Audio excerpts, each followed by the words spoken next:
Hello viewers, welcome to my YouTube channel. ഈ വീഡിയോയിൽ ഐസിരി ബുക്കാണ് ഞാൻ പരിചയപ്പെടുത്തുന്നത്. Conventions, general coding guidelines and chapter specific guidelines. നമുക്ക് കൺവെൻഷൻസ് കറക്റ്റ് കോഡുകൾ കിട്ടാൻ വേണ്ടിയിട്ടാണ് conventions. General coding guidelines നമുക്ക് 21 ചാപ്റ്റേഴ്സ് ആണുള്ളത്, അതിൽ യൂസ് ചെയ്യാനുള്ള ഗൈഡ് ലൈൻസ് ആണ്. ചാപ്റ്റർ സ്പെസിഫിക് ഗൈഡ് ലൈൻസ് എന്ന് പറയുന്നത് 18 ചാപ്റ്റേഴ്സിന് വേണ്ടിയിട്ടുള്ള ഗൈഡ് ലൈൻസ് ആണ്. അത് കഴിഞ്ഞിട്ട്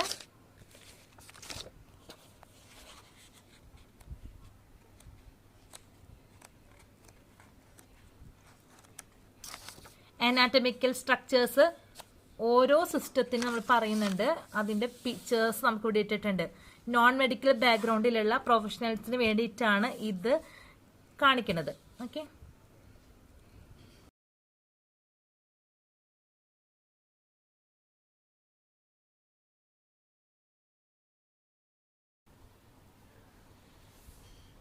index to diseases and injuries ആണ് first index.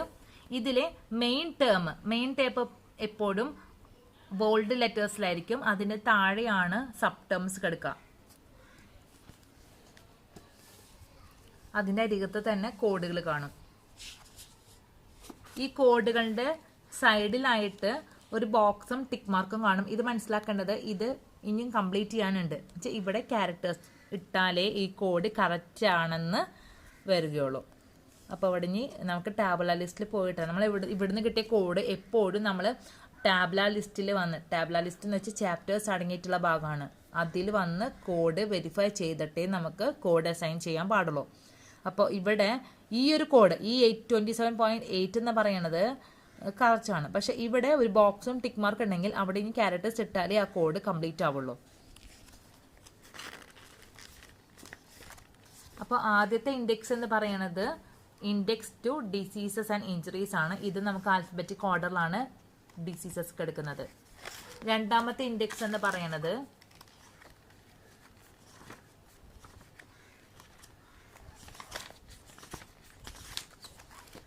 Table of neoplasm. ഇതിലെ നിയോപ്ലാസം കിടക്കുന്നുണ്ട്. ഓരോ സൈറ്റുകളാണ് ഇവിടെ കിടക്കുന്നത്. ഇവിടെ ഫസ്റ്റ് കോളത്തിൽ കിടക്കുന്ന മാലിഗ്നന്റ് പ്രൈമറി ആണ്. ഈ മാലിഗ്നന്റ് പ്രൈമറി എന്ന് പറയുമ്പോൾ മാലിഗ്നന്റ് എന്ന് വെച്ച് കഴിഞ്ഞാൽ സ്പ്രെഡ് ആവണമെന്നാണ്. അപ്പോൾ പ്രൈമറി സൈറ്റിൽ നിന്ന് വേറൊരു സൈറ്റിലേക്ക് സ്പ്രെഡ് ആയിട്ടുണ്ടെങ്കിൽ അപ്പോൾ അത് മെറ്റാസ്റ്റാസിസ് ആവും. ഇപ്പോൾ 2 ക്യാൻസർ ഉണ്ട്, ബിനൈൻ നേച്ചർ ഉണ്ട്, മാലിഗ്നന്റ് നേച്ചറുണ്ട്. ബിനൈൻ എന്ന് വെച്ചാൽ സ്പ്രെഡ് ആവാത്തതാണ്. സ്പ്രെഡ് ആവാത്ത ബിനൈൻ നേച്ചർ എപ്പോഴും ഡി കോഡിലായിരിക്കും കിടക്കുക, കണ്ടാൽ കാണാൻ പറ്റും. മാലിഗ്നന്റ് നേച്ചർ ആയിട്ടുള്ള ക്യാൻസറിലെല്ലാം സി കോഡുകളായിരിക്കും. മാലിഗ്നന്റ് നേച്ചറിൽ പ്രൈമറി സൈറ്റ് ഉണ്ടാവും, സെക്കൻഡറി സൈറ്റ് ഉണ്ടാവും. അപ്പോൾ സ്പ്രെഡ് ആകുന്ന നേച്ചർ ആയിട്ടുള്ളൊരു ക്യാൻസർ പ്രൈമറി സൈറ്റ് എന്ന് പറഞ്ഞിട്ടുണ്ടെങ്കിൽ, ഇപ്പം ലങ് ക്യാൻസർ മാലിഗ്നൻസി എന്ന് പറഞ്ഞിട്ടുണ്ടെങ്കിൽ പ്രൈമറി സൈറ്റ് ആണ് എടുക്കുക. ലങ് ക്യാൻസർ മെറ്റാസ്റ്റാസിസ് എന്ന് പറഞ്ഞിട്ടുണ്ടെങ്കിൽ സെക്കൻഡറി സൈറ്റ് ആണ്. അപ്പോൾ മെറ്റാസ്റ്റാസിസ് എന്നുള്ള വാക്കുണ്ടെങ്കിൽ നമ്മൾ എപ്പോഴും സെക്കൻഡറി സൈറ്റ് ആണ് എടുക്കേണ്ടത്.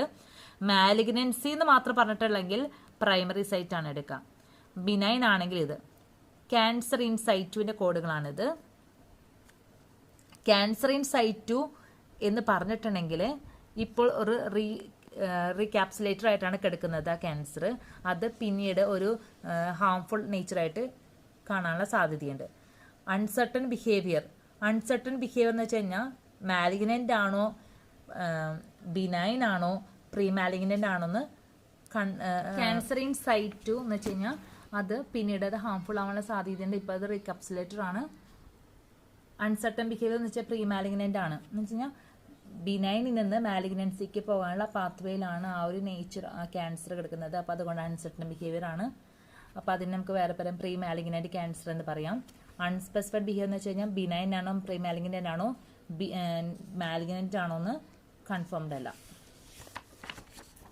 അടുത്തത് ഇതിനെക്കുറിച്ചുള്ള ഒരു ചാപ്റ്റർ ഉണ്ട്, സെക്കൻഡ് ചാപ്റ്റർ നിയോപ്ലാസം. അതിൽ കൂടുതൽ ഡീറ്റെയിൽ ആയിട്ട് പറയാൻ പറ്റും. പിന്നെ അടുത്തത് table of drugs and chemicals ആണ് അടുത്ത ടേബിള്. ഇതിൽ ഡ്രഗ് എടുക്കുന്നുണ്ട്. ഇവിടെ ഓവർഡോസ് അല്ലെങ്കിൽ പോയ്സണിങ് ആണ് കിടക്കുന്നത്. ആക്സിഡൻ്റൽ അൺഇൻറ്റൻഷനൽ. അപ്പോൾ ആക്സിഡൻ്റൽ ആയിട്ടൊരു പോയ്സണിങ് ഉണ്ടായിട്ടുണ്ടെങ്കിൽ ഈ ഒരു ക്വാളിറ്റിയിൽ നിന്നാണ് കോഡ് എടുക്കുക. അപ്പോൾ ടി കോഡ്സ് ആണ് വരുന്നത്. അടുത്തത് ഇൻറ്റൻഷണൽ സെൽഫ് ഹമായിട്ട് അല്ലെങ്കിൽ സൂയിസൈഡൽ അറ്റംപ്റ്റ് ആയിട്ടൊക്കെയാണ് ചെയ്യുന്നത്, ഒരു ഡ്രഗ് ഇൻടേക്ക് ചെയ്തതെങ്കിൽ ഈ ഒരു ക്വാളിറ്റി നിന്നാണ് എടുക്കേണ്ടത്. അടുത്തത് അസോൾട്ട്, വേറൊരു ഫിസിക്കൽ ഹാമാണ്, വേറൊരാൾ ഫിസിക്കൽ ഹാമായിട്ട് ഏതെങ്കിലും ഡ്രഗ് കൊടുക്കുക അഡ്മിനിസ്റ്റർ ചെയ്യുവാണെങ്കിൽ അത് അസോൾട്ടിൻ്റെ കോഡുകളാണ് എടുക്കുക. അടുത്തത് പോയ്സണിങ് അൺഡിറ്റർമൈൻഡ് എന്ന് വെച്ചാൽ പോയ്സണിങ് എങ്ങനെയാണെന്ന് ഡോക്യുമെൻറ്റേഷനിലില്ല. അപ്പം അങ്ങനെയാണെങ്കിൽ ഈ കോഡ് എടുക്കണം. അഡ്വേഴ്സ് എഫക്റ്റ് എന്ന് വെച്ച് കഴിഞ്ഞാൽ ഒരു മെഡിസിൻ എടുത്തിട്ട് കറക്റ്റായിട്ട് പ്രോപ്പറായിട്ട് ഇൻടേക്ക് ചെയ്തിട്ടും അവിടെ ഒരു അഡ്വേഴ്സ് എഫക്റ്റ് ഉണ്ടായിട്ടുണ്ടെങ്കിൽ ഈ ഒരു കോളത്തിൽ നിന്ന് കോഡ് എടുക്കണം. അടുത്തത് അണ്ടർ ഡോസിങ്. ഇപ്പോൾ ഇൻസുലിൻ എടുക്കുന്നത് അണ്ടർ ഡോസ് ആയിട്ടാണ്. ഇപ്പോൾ 12 യൂണിറ്റ്സ് എടുക്കേണ്ടതിന് പകരം ഒരു 10 യൂണിറ്റ്സ് മാത്രം ഇൻടേക്ക് ചെയ്തതെങ്കിൽ ഈ അണ്ടർ ഡോസിങ്. ആ സ്ഥിതിക്ക് 14 യൂണിറ്റ്സ് എടുക്കേണ്ട ഇൻസുലിൻ 16 യൂണിറ്റ്സ് എടുത്തിട്ടുണ്ടെങ്കിൽ ഓവർഡോസ് ഈ കോഡാണ് എടുക്കുക. അപ്പോൾ അണ്ടർ ഡോസ് ആണെങ്കിൽ ഇത്, ഓവർഡോസ് ആണെങ്കിൽ ഈ കോഡ്. അപ്പോൾ ഓവർഡോസ് ആണെങ്കിൽ ഈ ഒരു കോഡ്, അണ്ടർ ഡോസ് ആണെങ്കിൽ ഈ കോഡ്. ഓക്കെ, ലാസ്റ്റ് എന്ന് പറയുന്ന ടേബിളാണ്. അപ്പോൾ ഈ ഡ്രഗ്സ് ഒക്കെ എടുക്കുന്നത് ആൽഫബറ്റിക് ഓർഡറിൽ തന്നെയാണ് എടുക്കുന്നത്. നിയോപ്ലാസം അതുപോലെ സൈറ്റ് ആൽഫബറ്റിക് ഓർഡറിൽ തന്നെയാണ് എടുക്കുന്നത്. അപ്പോൾ ഇൻഡെക്സുകളെല്ലാം ആൽഫബറ്റിക് ഓർഡറിലാണ് നമ്മൾ കണ്ടത്. അടുത്തത് index to external causes of injuries. ഇതും ആൽഫബറ്റിക് ഓർഡറിൽ തന്നെയാണ് അറേഞ്ച് ചെയ്തിരിക്കുന്നത്. അപ്പോൾ ഒരു ഇഞ്ചുറി ഉണ്ടായിട്ട് അതിനുള്ള കാരണങ്ങൾ ചിലപ്പോൾ വീണിട്ടാകാം, അല്ലെങ്കിൽ ഇപ്പോൾ ബേൺസ് ഉണ്ടായി ഫാക്ടറിയിൽ വർക്ക് ചെയ്തിരുന്നപ്പോഴാകാം. ഇഞ്ചുറി നമ്മൾ കോഡ് ചെയ്യുന്ന ഫസ്റ്റ് ഇൻഡെക്സ് ആൽഫബറ്റിക് ഇൻഡെക്സിൽ നിന്നാണ് കോഡ് എടുക്കുന്നത്. പുറമെ നിന്നുണ്ടായ കാരണങ്ങളെ കോഡ് ചെയ്യാൻ വേണ്ടിയിട്ടുള്ള ആ ഒരു ഇൻഡെക്സ് ആണിത്. അപ്പോൾ ഒരു ഫ്രാക്ചർ ഉണ്ടായി, ഈ ഫ്രാക്ചർ ഉണ്ടായത് പ്ലേ ഗ്രൗണ്ടിൽ പ്ലേ ചെയ്തിരുന്നപ്പോഴാണ് ഉണ്ടായത്. അപ്പം അങ്ങനെയാണെങ്കിൽ ഈ ഫ്രാക്ചർ നമ്മൾ index to diseases and injuries എന്ന് പറയുന്ന ഫസ്റ്റ് ഇൻഡെക്സിൽ നിന്ന് കോഡ് എടുക്കണം ഫ്രാക്ചർ. അതിനുള്ള കാരണങ്ങളെ എക്സ്റ്റേണൽ കോസുകളെ കോഡ് ചെയ്യാൻ വേണ്ടിയിട്ടുള്ള ഒരു ഇൻഡെക്സ് ആണ് 4ാമത്തെ ഇൻഡെക്സ്. അപ്പം നമ്മൾ പ്ലേയിങ് ആണ്, എവിടെ വെച്ചിട്ടാണ്? പ്ലേ ഗ്രൗണ്ടിൽ വെച്ചിട്ട്. അപ്പം അങ്ങനെയുള്ള കാരണങ്ങളെ കോഡ് ചെയ്യാൻ വേണ്ടിയിട്ടുള്ള ഇൻഡെക്സ് ആണ്. ഇതിനൊരു ചാപ്റ്റർ ഉണ്ട്, 20th ചാപ്റ്റർ ആണ്. അത് നമുക്ക് ഡീറ്റെയിൽ ആയിട്ട് ആ ഒരു 20th ചാപ്റ്ററിൽ പറഞ്ഞു തരും. ആ കോഡുകൾ നമ്മൾ വെരിഫൈ ചെയ്യേണ്ട ഒരു ഭാഗമാണ് ടാബുല ലിസ്റ്റ്. ഈ ടാബുല ലിസ്റ്റിൽ 21 ചാപ്റ്റേഴ്സ് ആണ് ഉള്ളത്. ഈ 21 ചാപ്റ്റേഴ്സ് നമ്മൾ ആൽഫബറ്റിക് ഓർഡറിൽ തന്നെയാണ് എടുക്കുന്നത്. ഇപ്പോൾ എ തൊട്ട് തുടങ്ങി യു എന്ന് പറഞ്ഞ കോഡ് കാണത്തില്ല, അപ്പോൾ ആ യുവിൻ്റെ ഒരു ചാപ്റ്റർ കാണത്തില്ല. ബാക്കി എല്ലാ ആൽഫബറ്റ്സ് ഉണ്ടായിരിക്കും. അത് ആൽഫബറ്റിക് ഓർഡറിൽ തന്നെയാണ് അറേഞ്ച് ചെയ്തിരിക്കുന്നത്.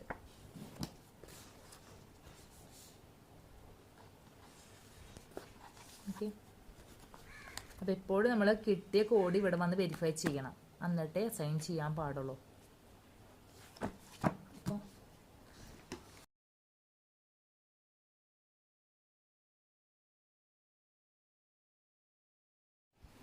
അപ്പോൾ നമുക്ക് കോഡ് എങ്ങനെ എടുക്കാമെന്നുള്ളത് നോക്കാം.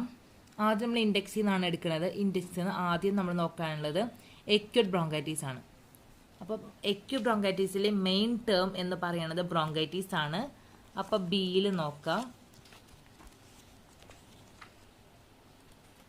നമ്മൾക്ക് സെർച്ച് ചെയ്യുന്നത് ഇൻഡെക്സ് ആണ് കേട്ടോ, index to diseases and injuries.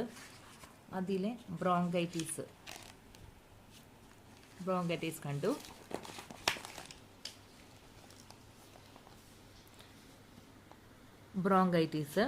ബ്രോങ്കൈറ്റിസിലെ acute, അപ്പോൾ സബ് ടേം ആണ് acute, J20.9.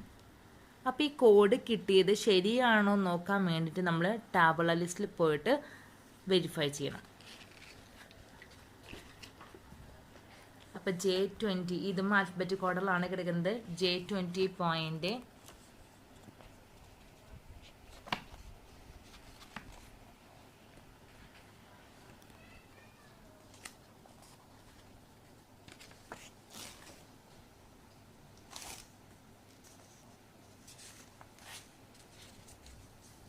J20.9 acute bronchitis നമ്മളിവിടെ കണ്ടു. എക്യൂട്ട് ബ്രോങ്കൈറ്റിസിൻ്റെ J20.9 acute bronchitis unspecified. Okay, unspecified.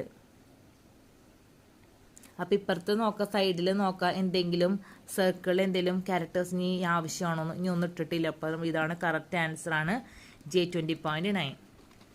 എപ്പോഴും നമ്മൾ കിട്ടിയ കോഡിൻ്റെ സൈഡിൽ എപ്പോഴും നോക്കണം. അടുത്ത ക്വസ്റ്റ്യൻ എന്ന് പറയുന്നത്, അപ്പോൾ ആദ്യത്തെ ഇക്വഡ് ബ്രോങ്കൈറ്റിസിൻ്റെ ആൻസർ J20.9 ആണ്. അടുത്ത രണ്ടാമത്തെ ക്വസ്റ്റ്യൻ പറയുന്നത് ടൈപ്പ് 1 ഡയബറ്റിസ്. അപ്പോൾ നമ്മൾ ടൈപ്പ് 1 ഡയബറ്റിസിലെ മെയിൻ ടേം എന്ന് പറയുന്നത് ഡയബറ്റിസ് ആണ്. നമ്മൾ നോക്കണം, സെർച്ച് ചെയ്യണം, ഇൻഡെക്സ് എടുക്കാം. ഇൻഡെക്സിലെ D ഡയബറ്റിസ്.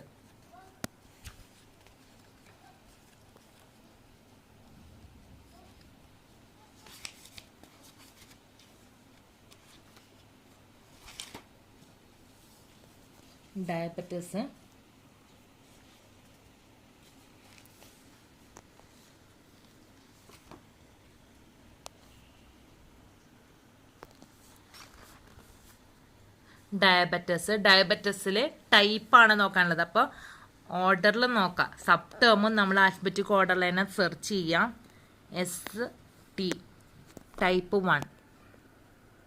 Okay, type 1. അപ്പോൾ ഡയബറ്റിക്കിലെ ടൈപ്പും നമ്മൾ സെർച്ച് ചെയ്യുന്നത് ആൽഫബറ്റിക് ഓർഡറിലാണ്. ടൈപ്പ് 1 ഡയബറ്റീസിൻ്റെ കോഡാണ് E10.9. അപ്പോൾ E10.9 കിട്ടിയ കോഡ് കറക്റ്റ് ആണോ എന്ന് വെരിഫൈ ചെയ്യുന്നതിനാണ് ടാബ്ല ലിസ്റ്റ് നമ്മൾ സെർച്ച് ചെയ്യുക. അപ്പോൾ ഇൻഡെക്സിൽ നിന്ന് കിട്ടിയിട്ടുള്ള കോഡാണ് E10.9. ഈ കിട്ടിയ കോഡ് വെരിഫൈ ചെയ്യാം. ടാബ്ല ലിസ്റ്റ് എടുക്കാം. ടാബ്ല ലിസ്റ്റിൽ E10.9. അപ്പോൾ നമ്മൾ പോയി സെർച്ച് ചെയ്യാം.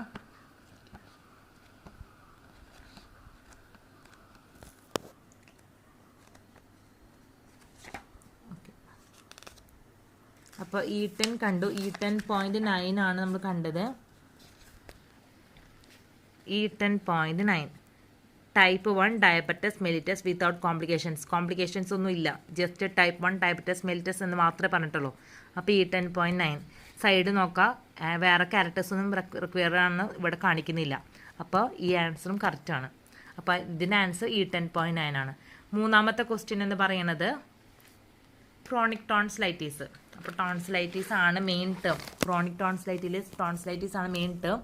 അപ്പോൾ ടോൺസിലൈറ്റിസ് നമ്മൾ ടീയിൽ നോക്കാം.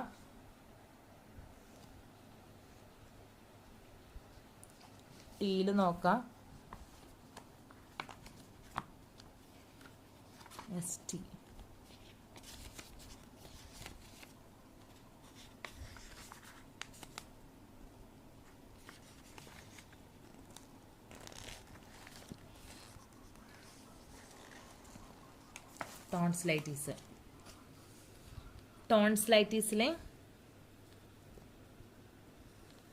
ടോൺസിലൈറ്റിസിലെ ക്രോണിക് അതും ആൽഫബറ്റിക് ഓർഡറിൽ സെർച്ച് ചെയ്തു. കോഡ് കിട്ടി J35.01. ഓക്കെ, ടോൺസിലൈറ്റിസിലെ ക്രോണിക്കും ആൽഫബറ്റിക് ഓർഡറിൽ സെർച്ച് ചെയ്തു. കോഡ് കിട്ടി J35.01. ഈ കിട്ടിയ കോഡ് നമ്മൾ വെരിഫൈ ചെയ്യാൻ വേണ്ടി ടാബ്ല ലിസ്റ്റിൽ തിരിച്ചു പോകാം. ടാബ്ല ലിസ്റ്റ് എടുത്തു. ടാബ്ല ലിസ്റ്റിലെ J35.01.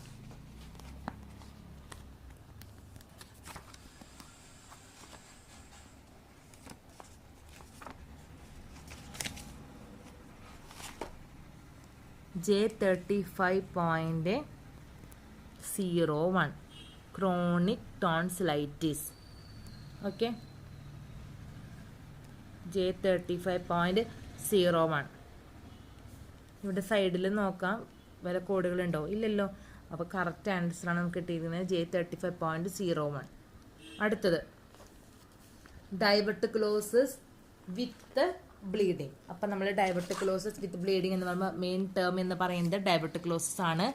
ഡിയിൽ സെർച്ച് ചെയ്യാം.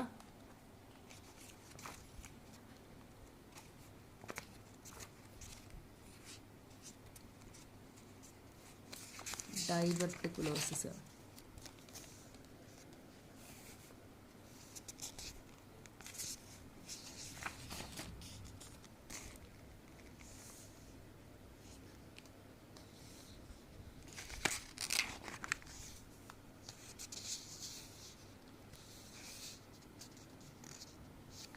ഡൈവർട്ടിക്കുലോസിസ്